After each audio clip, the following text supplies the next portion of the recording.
anywhere? Yeah, on your college. Is that okay? Oh, yeah, that would be perfect. If it's on. Yes, Steve, can you hear me? I think you can. All right.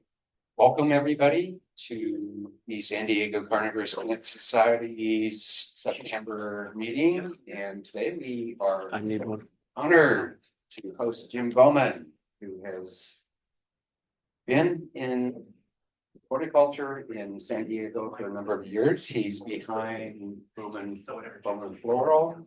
That's been around for 35 years now. And he'll be talking to us today about 55 years of growing carnivorous plants. And just by means of introduction beyond that, Booman Floral specializes in carnivorous and unusual plants. And Jim has a BS in horticulture from Colorado State, an MS in horticulture from the University of Maryland, and has done doctoral studies at the University of Hawaii in plant genetics. And he's patented 3 Sarracenias. He's grown millions and millions of carnivorous plants, many of which you've seen at nurseries and places all around town and way beyond town. And let's see, beyond that, actually, you say you ship them across the US and Canada too. So that means you're also CITES certified to do things like that. So without any further ado, I'll present Jim Booman. Thank you. Thank you. Yep. Is that a mic? Is this, can you all hear me, or is it amplifying? I'm not sure. Okay. Well, first of all, I want to praise the San Diego Carnivorous Plant Society. This group, you all have done a fantastic job. I read that you had over 3,000 visitors. Is that right? Over 3,000 visitors to this last show. That's a milestone. It promotes horticulture at every level, and it attracts young people to the green plant world. So bravo, you guys are doing a great job. If any of you are not members of the society, I truly recommend you're forking over the $20 and joining it. I guess you can join it online with credit cards or Venmo or something. But this group, you'll find people here to help you grow whatever you want. What I try to come to these meetings and other carnivorous plant meetings to support the group. This group, the Santa Ana, Orange County, Los Angeles, Bay Area groups are some of the most active. And if you look around this room, you'll see people of every ages, every culture, every background. And what we have in common is we love the green world, and carnivorous plants happen to be a good hook. Botanical gardens tell me that there are only 2 plants which they can use to attract attention to their gardens. One is the Venus flytrap, and the second is the Morphophallus, the biggest stinky flower in the world.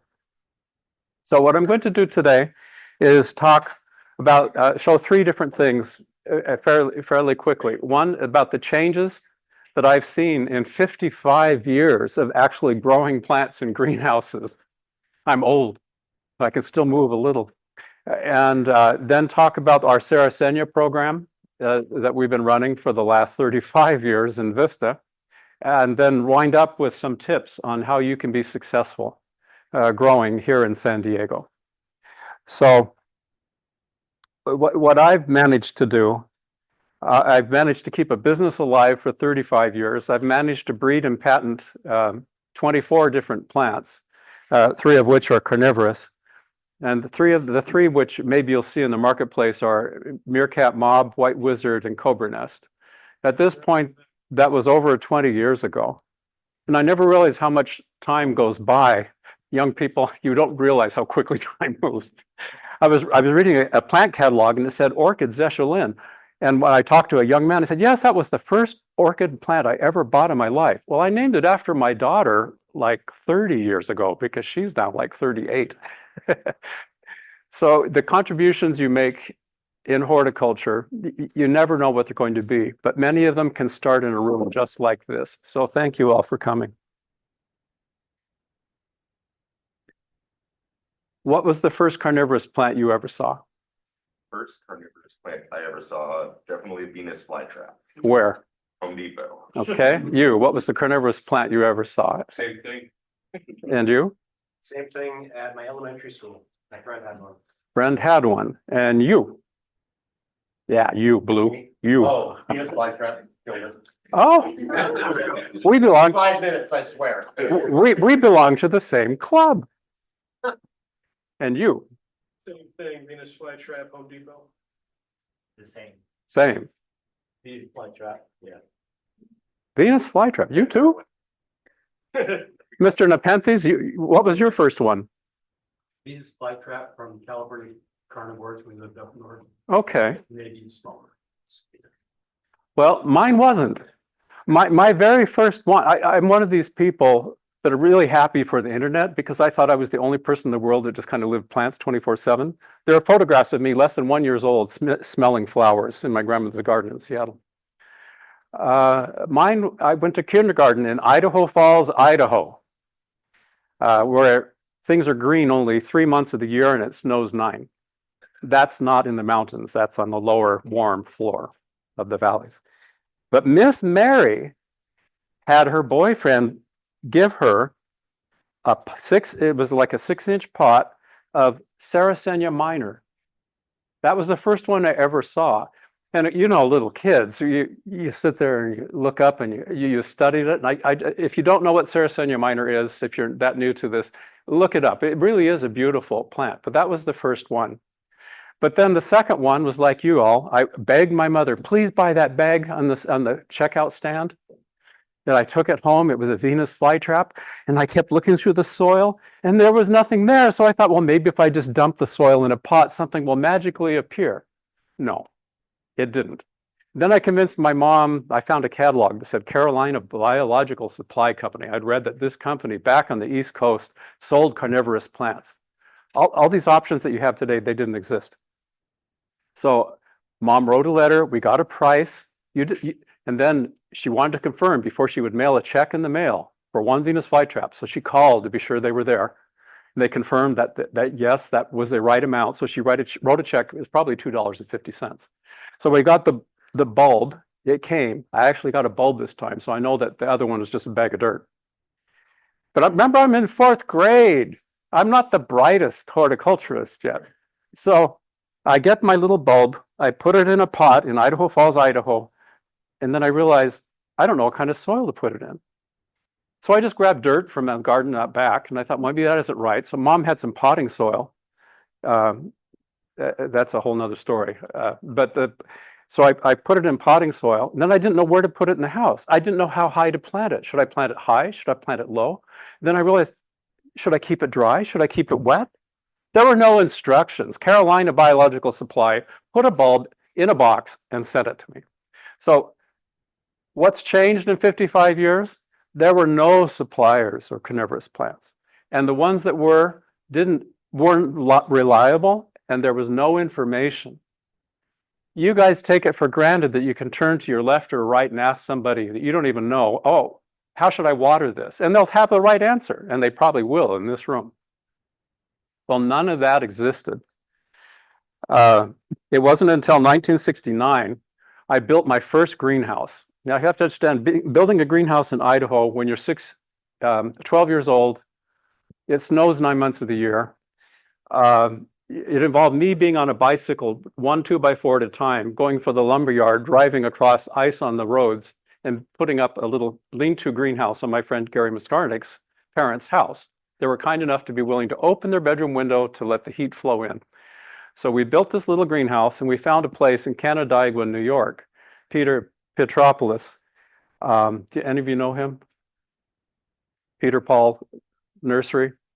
Well, it was about the only game in town. What he was, I believe he was a retired teacher. I called him once, but this was like late 1960s.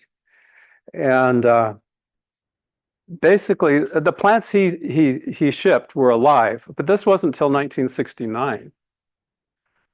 So the plants that we put in our greenhouse, they all took off and grew, and he did manage to label plants correctly. But that wasn't before I tried growing Sarracenia before. Mom, look at this bag. It has this pitcher plant, just like Miss Mary's in kindergarten. I want it, I want it, I want it. I take it home, I plant it, it dies. Just like those other Venus flytraps. So I come down to visit my aunt in Tarzana near the San Fernando Valley one Christmas. Look, Mom, it's a Darlingtonia. I know what this is. Buy it for me. Look, it has a root. This is going to live. It's not like that one we bought up in Idaho at King Soopers. So I buy it, I take home, and I kill it. You know, the problem was these plants weren't even alive to start with, and they were all ripped out of the wild. There was no such thing as a cultivated production. Well, how was I to know that? You know, once I had my own greenhouse, I could keep things alive. But you know what my secret was in Idaho? Rainwater. Except in Idaho, we don't have rain, we have snow. So we would mount up the snow and we would melt it into big barrels where we would keep the snow melt to water our carnivorous plants through the summer. And I had a great production, but it took that. The other thing that was very different is that, as I mentioned, that the plants were all ripped out of the wild. Those Venus flytraps that I got from even Carolina Biological Supply, they didn't come from any CITES approved. CITES didn't exist. The conservation treaty for the preservation of endangered species. None of these protections existed. All plants came from the wild. So at that point, the one thing that was different is that they were all poached. There was absolutely no concern for the protection of any species. When I went down to North Carolina, I did my pilgrimage. If you get really hardcore, you don't go to Mecca as a carnivorous plant person, you go to North Carolina, Wilmington. And in my case, it was the green swamp. I had to go to the green swamp, and I did. But when I arrived there, the land that used to have Venus flytraps everywhere now has housing tracts. And I have beautiful slide presentation of what it looks like now. But paper and pulp industry became very huge. And even still, you see the new buildings going up on 6th. It's all wood construction from like the 3rd floor up. To grow these trees, what they first do is they drain the swamps. So they come through with ditches, and they ditch all this coastal North Carolina land. So they're like little canals, kind of like Holland. Well, once you drop the water table down that far, all the carnivorous plants die, all of them. The flytraps will go first, and then the pitcher plants next. And then the final death blow to them is fire reduction. When you want to make money from selling trees and making paper, you don't want your trees to burn up. Well, what that does is it allows all the underbrush to grow in the forests, and the Sarracenia gets light starved and they die. They get choked out. So this is where we're at. This is where we're at.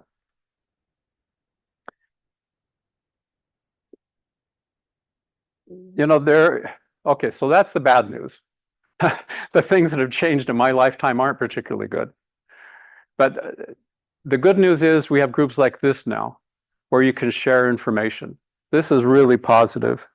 And then in terms of production of the plants, for example, my friend's Peter Bach in Holland, he's developed a system of growing Venus flytraps. There's one you'll find in the marketplace now. He's patented called Flex, F-L-E-X-X. He spells it kind of funny. But he does it by growing them from seed, not tissue culture. He creates one clone and then another clone, and then he lets flies cross-pollinate them, so there's no hand involvement in moving the pollen. But by making the same cross all the time, the plants come out very, very uniform with a very uniform look. They're bigger than the typical wild Venus flytrap. They're redder. Is this a bad thing?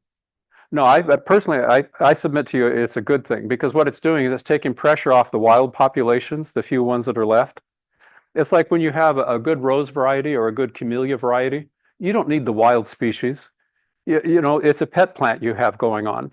You want to have certain visual pleasure, and when you die, your collection may go with you. You know, so to have these artificial varieties available to the public is a good thing, because you can take the pressure off the wild populations. Well, they've done Peter Bach has done the Venus flytraps. We've been focusing on the pitcher plants for the last 3 decades. But then the other group of plants are the tropical Nepenthes. And in that group, we have a long way to go. Right now, people are taking tours through Malaysia and Indonesia and South Asia. And the plants that they saw a month ago hanging from a tree or at the base of a tree, they're not there anymore. Because someone says, for school, your child needs to bring this book. And so they go into the jungle and they take the plant they know they can sell. And then they have the money to buy that book for their children. And then there are the tourists that simply strip things out themselves. But so the pressures on the Nepenthes species, all of them, are tremendous. Back up, what can we do in this room? Well, one thing we can do is we can cultivate our own plants. And when you don't buy from people that are poaching and preach. Our Sarracenia program, I'm clickerless, so can somebody push? These are, can you all see them well enough? Okay. These are plants that don't exist in the, that's fine, that's enough. These plants don't exist in the wild. These are plants that I've developed by growing millions of Sarracenia. The one on the far right is meerkat mob. The one upper left-hand corner, the left two actually, are white wizard. The top one is just a wild type Sarracenia purpurea. And then the bottom one is a dwarf one. We called it cobra nest. All the leaves are a little fuzzy, and it's even 8 years old. It's still only going to be about 6-8 inches tall. We developed that short one because we wanted to have something that we could put in our collections to ship to stores where people, especially children, we really focus on providing what my friend Meki Chen calls gateway plants. You know, get them started, and then they'll join a club and they'll buy the good stuff. Next. But we've been trying to, some younger me's. That's me in the green swamp.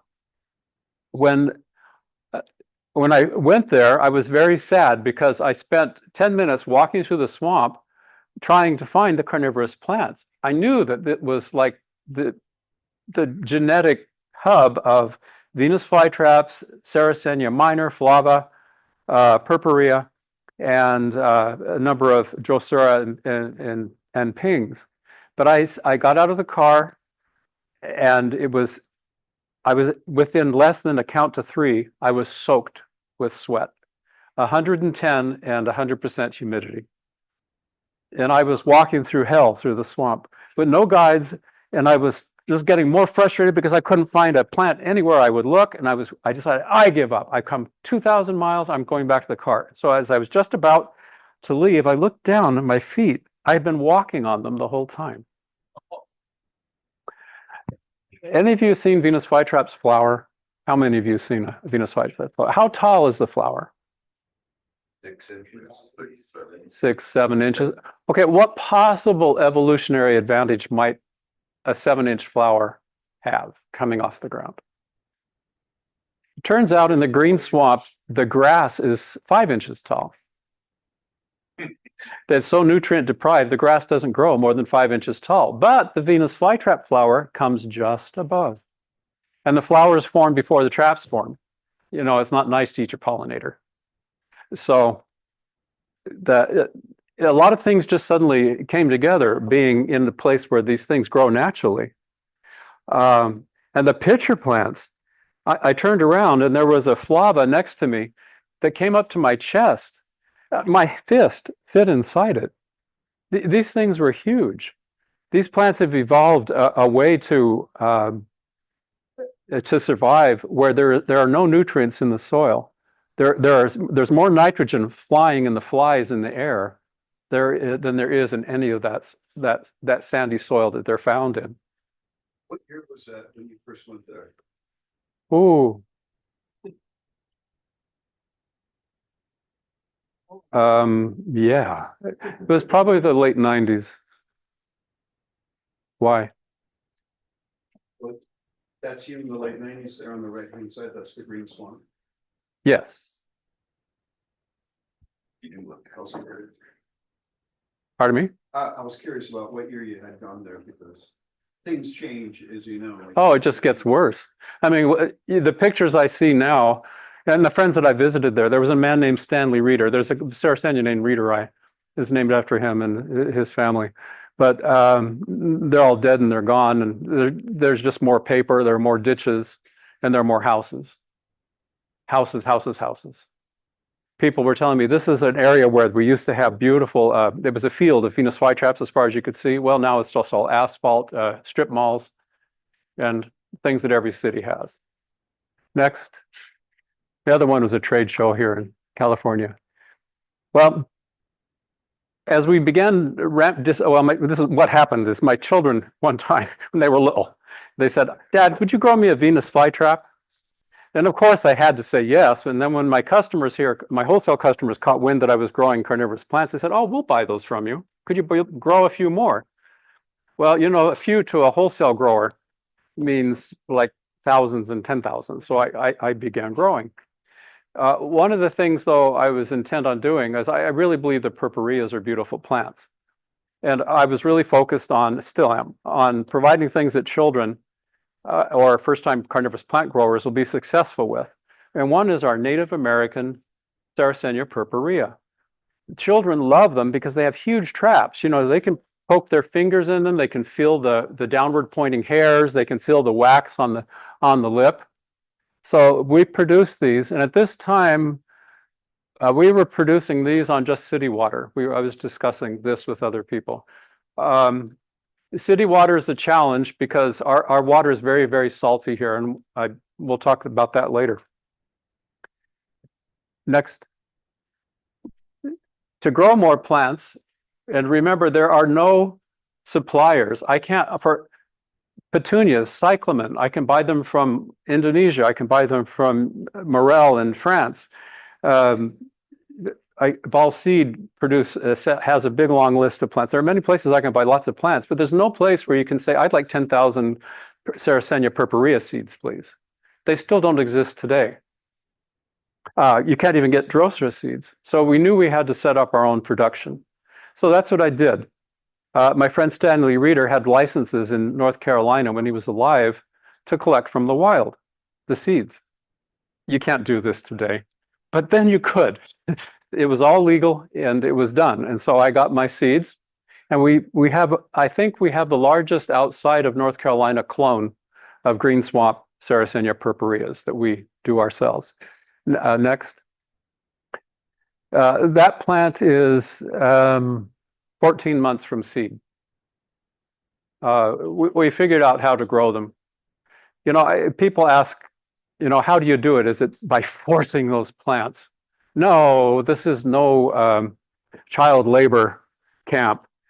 It's more like a school where kids can learn better when they're at school and they don't have to sit out in the rain to try to read a book. We figure out what the plant needs and we provide it. That's all we do. We're not changing. So one thing you can notice here is the plants don't look the same. And now, amongst collectors, it drives me nuts sometimes. So usually I'm quiet, but today I'm the speaker, so you can hear my little point of view. Is that there's a great interest in varietals. That this is Montaigne, this is St. Lawrence, this is North Carolina. This is fuzzy. This isn't. I have found from my seedlings, from only original green swamp source, every one of those variations in my seedlings. So I personally don't believe there's any difference genetically in all the ones that you're going to hear people talk about, because I found every single phenotype just from one source.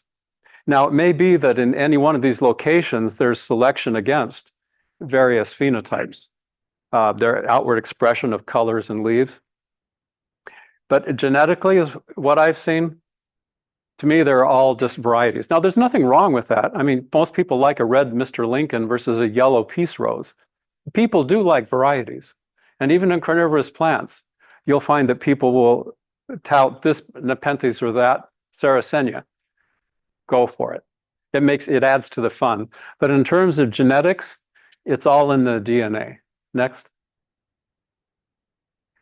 And you can see the variations. Next. We had maybe an acre for this particular project of purpureas. You can see we have different ways of irrigating them. This is like drip irrigation. One way to control salts, and they do this in Israel. I was once paid consultant in Israel at some of the formal gardens on the Baha'i gardens in Haifa to help them deal with salts and other disease issues they had. That's a side thing I do, consulting. But if you drip irrigate, you're adding water very slowly, and the water comes in and the water goes out. So you never get salt buildup. It may be that you have a near toxic level of salts in your water, but because the salts never accumulate in the soil, you can grow crops. And so in Israel, this is how they grow their grapes. This is how they grow many of their vegetables. They're using recycled water that has an EC that makes our recycled water here in San Diego look like pure spring water. But most of their water comes in just as salty as what we have to deal with every day in San Diego. It's interesting, the parallel. Next. But in the purpureas from my own seeds, I get the solid reds, I get the orange yellows, I get multicolored, I get ones with heavy veins, I get some that have no veins whatsoever. Next. The one on the right, there's one group I'm going to start just interbreeding the seed from them, Ponder County, which is just like spitting distance from the green swamp where all the Sarracenia purpureas have veins in them.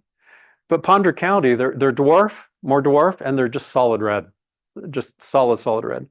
There's now interest, I think, in the market that I will be able to maybe sell them. Because I sell wholesale and I don't sell direct retail. You know, you all buy plants from these wonderful people here in the club.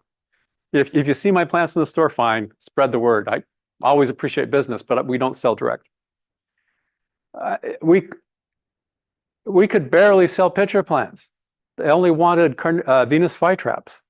And when I was a boy, they used to have what Carnivorous Plant Club members love to call the death cubes.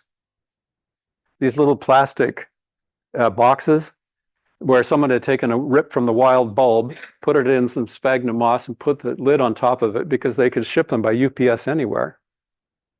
And I won't name the company, so one of them still exists that did this. Well, obviously they're not going to live very long, but kids got their $1 thrill of seeing a Venus flytrap. Well, I was determined after all those dead plants I bought from people as a boy to only provide living plants that have a chance to grow, that have already looked like something when people buy it. And so that was those were things that drove me as I created our production. If they buy from me, they're getting a good plant that's going to grow. Next. But you can see so many different forms. The one on the left is more of a miniature.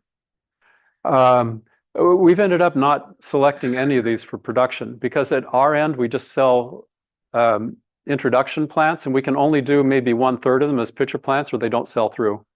The Venus flytrap still is the most popular. We used to have the most beautiful pings, Pinguicula. If you are new to them, that's a good genus of plants, but they do not sell in the stores. We finally got down to putting 1 per box of 30, and then the stores started telling us, "Would you not put any of those slimy green plants in, please? They're not selling." Just because we as collectors happen to like something doesn't mean it's going to be commercially successful. Next. But the colors, these are all just these are typical Sarracenia purpurea. No selection. This is just what germinates sometimes. And when you have hundreds of thousands to choose from each year, I can put them together and make a nice picture like this. Next. The next problem we had as we got into this and people started asking us about carnivorous plants was we had to get the plants to the store somehow. Well, we're very spoiled in Southern California. So many of us live close to each other. There are a lot of trucks that run in between. And anything we want, we can find somebody to get it to us pretty quickly. But the rest of North America, that's not the case. So we figured out a packaging that would we could put in a box. The box could go upside down to meet UPS requirements or air freight, and we could ship anywhere. We no longer do this. If somebody else wants to do it, fine, but my arthritic thumbs are not going to pack one more Venus flytrap in soil. You know, you have to secure the soil so it won't go all over every place. But the plants have to fit that packaging so they lock in the box, so that whichever way you twist the box. So we had to limit what we sold just to plants that were short enough to fit there. So my Cobra Nest did that. We had flytrap stay small, Drosera. We had to do only capensis. Why? Because children don't understand that plants go dormant.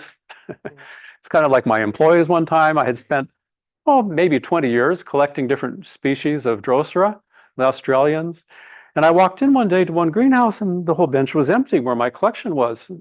And my employee was just all smiling. He was proud to say, oh, the house is clean. I said, well, what happened to the plants? Oh, they were dead, so I threw them away. And I've never grown them again. That was still too much hurt. Next.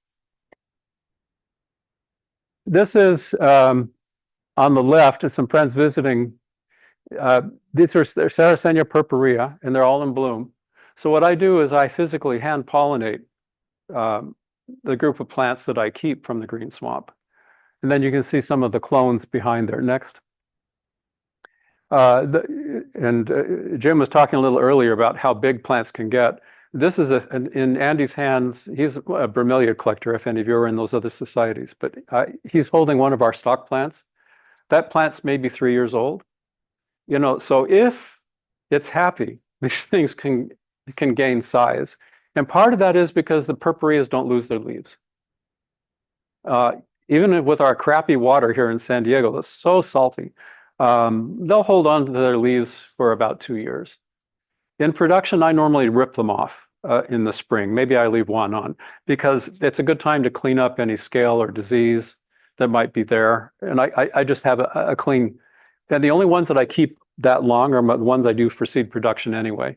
All of my sales production, it's a fresh crop coming each year. So it's a fresh start for people. But that's how we grow them. In San Diego, I recommend the system on the right. We use lots of systems, as you saw in some of the pictures. But just having a tray of water underneath it. Most Sarracenia do very fine, dormant or not, if they always are sitting in water. Like never, ever, ever drying out. Just always keep them in a ½ inch of water. Next. The pollination system is very simple. This is my tool. You can see all the pollen crammed into the sides of this fingernail. Sarracenia have the most interesting stigma. They have 5 carpels in the ovary. It has 5 sections, and each section can produce hundreds of seeds. I can get generally about 500 seeds per seed pod. So, but that means there are 5 little stigmas in every flower. And they're at the tip of this flat stigma. I'll have another picture to show it. So I have to go in and then pollinate each one of those 5. And generally, as soon as I've done that, I come in the next day and that petal that was pink and hanging is now start to crumple. They have sex and then they just relax. Why waste any more energy trying to attract someone if the deed's done? So it's very easy to know which ones are pollinated and which ones are not when you go in every day for about 2 weeks. One interesting thing about our climate is a little bit warmer the last few years. I always used to do all my pollination the last week of March. It's on my calendar, like clockwork. I've been doing this for decades. But now it's the last of February. So for me, I don't know you in your own plants and gardens are seeing the same, but my plants are all blooming about 4 weeks early. Next. But there in the middle one, you can see a bottom view of the flattened stigma. And the flowers, for any of you that are new, these are, their game of getting pollination done is as complex as any orchid. What the petals will hang down, the insect will crawl in under the petal, and once it's inside, it sees light between the petals and it crawls out. When it crawls out, it effectively moves the pollen. And all the Sarracenia tend to be cross-pollinated. So you can't use the pollen from the same plant to get seed production. So that's why my finger is all covered with pollen, because I'm trying to get pollen from another plant to mix with the next plant I come to. Next. But isn't that a pretty thing? I think that there could be a market just for those flowers after the petals have already fallen, especially the ones with the clean white stigma. Apparently, I'm the only one that thinks so. I can't interest any of my cut flower friends in this. But you can see the pollen stamens sitting there, and you can see how the pollen gets caught in that basket, the flattened stigma. Now you have to remember, these things grow naturally in places where it rains every week of the year, all year, and multiple times in the summer, and they get hurricanes like now. So this flower is protecting the ovary and the seed from all this water and weather, so that pollen stays available and dry inside this upside down flower, even when it's raining. Next. Well, I should have a picture of a rat. The rabbits don't normally get up on my benches and chew everything, but the rabbits at Booman Floral have no fear. They just come right up to us. We're coming to work. They like to hear our voices, so they just come right up and look at us. The only thing that stops them is now when my daughter appears, cats follow her. So it's either now cats or rabbits. But the rats, 2 years ago, they ate all my seed. I'd spent all that work to cross all those Sarracenias, and they ate every capsule. And I just couldn't react fast enough. And I built a wire cage. They found their way through the spaces in the wire cage. Remember, I was trying to cage like a 60-foot bench, so it wasn't exactly easy. I did. I bought an electric fence. It still sits up on one of my places where I was germinating them. Yes, I did that too. Yeah, but I'll show you what worked. But as a result, these plants up here are for you to take home. You all can grab one and take one with you. They're free. But some of my friends across the country sent me Sarracenia seeds because they felt sorry for me, the rats eating me out of my livelihood. I can't buy food unless I sell a plant. So anyway, feel free to take one of these plants. They're mixed hybrids. My friends from Carson Trexler, Sheila Slayton, and others across the country had given me seeds, and so it's hodgepodge. But you can have fun growing them. There's always something when you're gardening. Next. This is how I tried protecting them. I even tried budding little cages of wire from China, like little wire bags, and twisting them around. Those are stainless steel nets. That didn't work. And then I tried just the bags. Well, you know, rats have teeth. They can eat right through bags. So a friend of mine said, well, I kept the rats from eating the wiring in my car in Torrey Pines by putting bounce sheets under the motor cavity. And then the rats quit eating the wires. And I said, fine, I'll go do it. It works. So when I put the bag on, these are like wedding gift bags. They cost like maybe a dime, or maybe, yeah, pennies anyway. So I stuff a bounce dryer sheet in each one, and the place smells to high heaven. But the rats haven't touched my seeds yet. This is the 3rd year we've done it now. You know, why we were able to go 25 years with never a rat problem, and then suddenly there they are, I don't know. But this is what we're doing now. Next. They walk amongst the pods and they don't knock anything down, but all the seed pods are gone. They don't come in until the seeds are almost ripe. I think they're after their protein content. It's kind of like a hawk. As soon as he grabs a dove, he pulls the heart out. Just as fast as they get it, the heart's gone. You'll find a hole in the bird. They may not take the rest of the bird. It's not worth their time. They got the heart. I think the rats are after the protein content of the seeds. And so once somehow nature has taught them that once a fruit gets to a certain stage, they go for it. Anyway, that's what the seed capsule looks like when it's dry. And next. And they can have beautiful purple color. I don't know why. It's a wax. These seeds are made to float. Just as they were hanging down to keep the rain off them while the pollen was dry and falling, they drop their seeds onto water because they all grow in swamps or on bogs. The seed floats, and as soon as it hits a place where it can germinate, It won't germinate till it's gone through a couple months of temperatures below 40 degrees. So it's got a double whammy of protection. It won't just grow anytime. It will wait till winter is fully done, where it's had its cold, but then it also has to be wet. When you satisfy these two requirements, the seeds grow. Next. But this is a ritual that I've done for decades and decades. It's time for me to just about time to get started. You know, it's so funny because of all the wildflower seeds, these take the longest to mature of any. I pollinated these in February, and the seeds are not yet, the pods are not yet ripe today. So how many months is that? 7 months? You know, pumpkins are ripe in weeks, and these plants are very specific on how they ripen. Next. This is how I sow my seeds. I just take the seeds and put them in rows. I cover them with vermiculite next. And then the reward is a nice germination 4 to 6 weeks later. Next. Jim, is that soil pure milled sphagnum or? I either use pure Canadian peat, or it can have some perlite in it. It doesn't, the seeds don't care.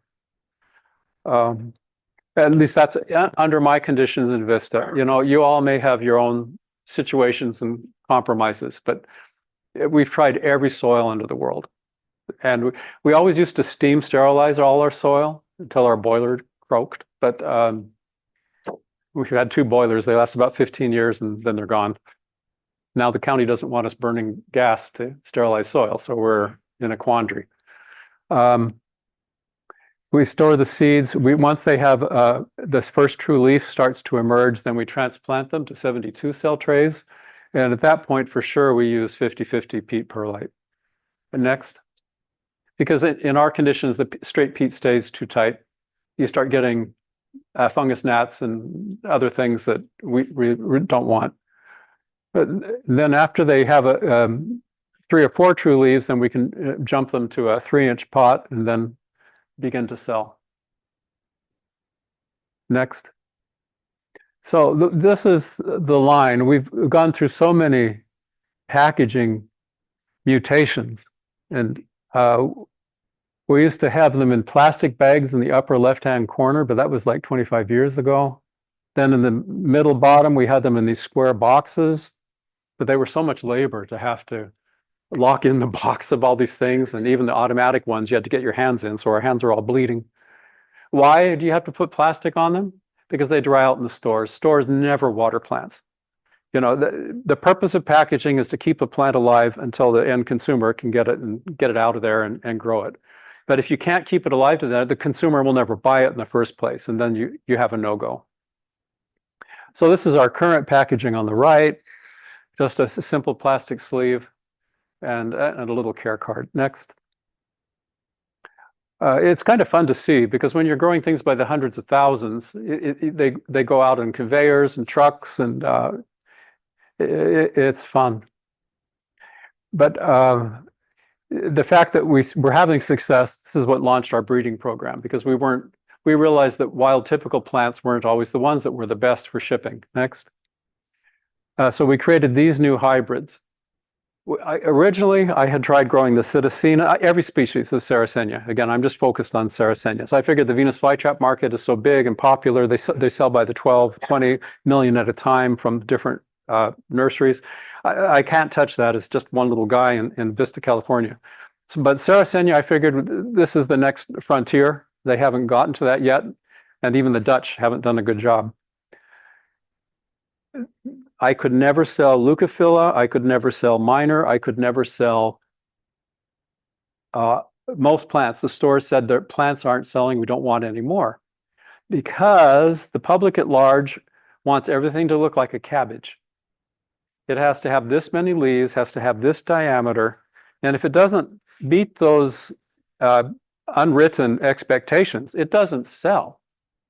Well, I depend on sales to pay my rent. So what we've done is we've created these plants that maybe actually they're beautiful plants. If I say so as a proud father. They are beautiful plants, but they meet the requirements that we had to have in order to get sell-through. They have a high leaf count. They have a big obvious mouth that the kids can see where the insects go in. They tell the story. And they have interesting markings and coloring. And so that's what we did. Yeah. I got a question on the naming of the white wizard. I've heard several reasons for why it's called the white wizard, from it being white to it looking like a wizard's frock. Yeah, as I name my plants, I try to come up with names that talk to the child in me that saw Miss Mary's minor plant in my kindergarten class. I always think of Sorcerer's Apprentice from Fantasia, and then the sorcerer with the big cape in the back. And this one, under the right conditions, it can be white. This year, everyone is toast and brown in Vista, but in a good year, that's what that plant can do, and that's why we named it. It looked like a sorcerer's a cape, and that's why it got its name. Meerkat. That just reminded me of, they were putting in the meerkat exhibit at the San Diego Zoo, and when they're all there, they're looking every direction. And that's what meerkat does. They don't all just look one way like begonias and Rex begonias. They're every which way. And cobra nest, I don't know, it looked like a snake. Like we even renamed, to the chagrin of many purists, Drosera capensis to call it the star octopus plant, because the botanical term for the little hairs are tentacles. Well, what in the child's mind, what else has tentacles in the world? So, we tried to make a kid-friendly, and a common name is a common name. There are no rules on common names. You can make up your own, but you're as right as the person sitting next to you. So that's that. Any questions about this? This wraps up my Sarracenia, and then I'll go into some tips here. That's meerkat on the top left. Yes. And it can go solid red under. I've seen some in shows where 12-year-olds have grown them, and they're stunning, just highly colored. So you grow these in a greenhouse around here. How quickly do they adapt to, say, if I were to just take it and put it right outside here? Well, I do half my production outside and half my production inside. They're completely hardy here. And I have friends in Denver that grow these varieties in Denver. She throws straw over them, Jana does. The Sarracenia are pretty hardy plants. The only thing they don't tolerate is drying out once. But if you can just avoid that, they're like Rex begonias. Never let a Rex begonia dry out once, and you've got a plant for life. Just how long does it take them to climate? No, they're already there. Yeah, if you put it in partial shade, you'll have no issue. At this time of year, they're all frying. The leaves are drying up and going. Any other questions about Sarracenia? Yes. So at some point you mentioned that, in with high salt waters, right? As long as you do not let the water sit, then you can just keep on, drip irrigation or flushing the ponds constantly. Is that something you would recommend, for general, general public or hobbyists to try, or is that Never. bad? Never. But if it's your only option, you won't kill them. I've proven that. And I've had beautiful plants that made it through the market commercially. For Venus flytraps, which are extremely salt sensitive, I've never used city water. But Sarracenia as a group are not as sensitive.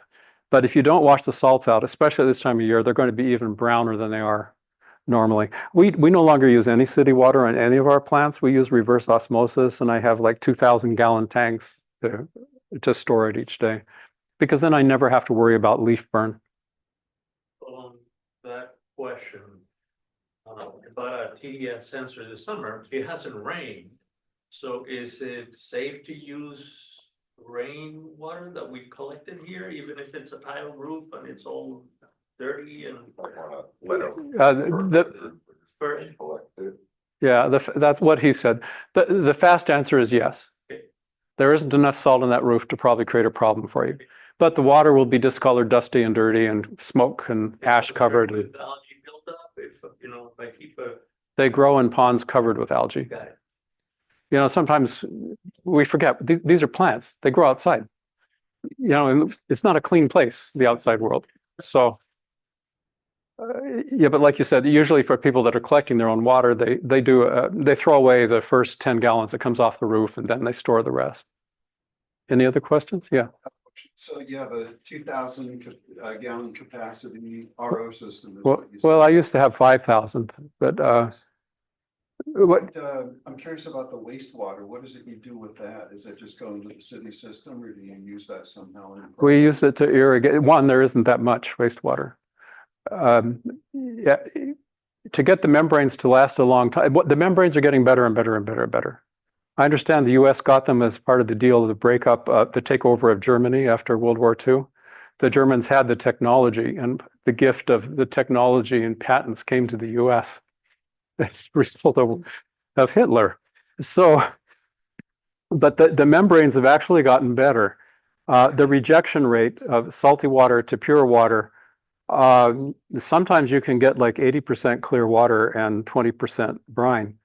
To get the membranes to last a year or more, you need to bring it down more like 50-50. You get 50 gallons, you've wasted 50 gallons. But what happens is our water comes in at 0.9 conductivity. As long as I've lived in California, the water boards and districts all adjust salt levels from different water sources. So they've been delivering 0.9 EC for decades and decades and decades. It's a safe, barely salty level of water. When you use the EC, the reverse osmosis, we're dragging that down to 0. And so that's pushing the other salts and that other amount of water we're throwing away. All it does is raise it to about 1.1. So it went from 0.9 to 1.1. You don't kill plants till you get to like 3 and 4.0. So that water really is not markedly more salty for landscape use than the water that we're drinking. So we don't reuse it in our own production. We just simply throw it on the landscape. And we produce so little water that 2/3 of the landscape I used to irrigate are dry and everything's dead. You really don't generate that much. You do generate waste, but it's not too salty to use for vegetable gardens, rose gardens, lawns. It's still very usable water. Okay, let's put the lights on. Everybody up. Come around the table.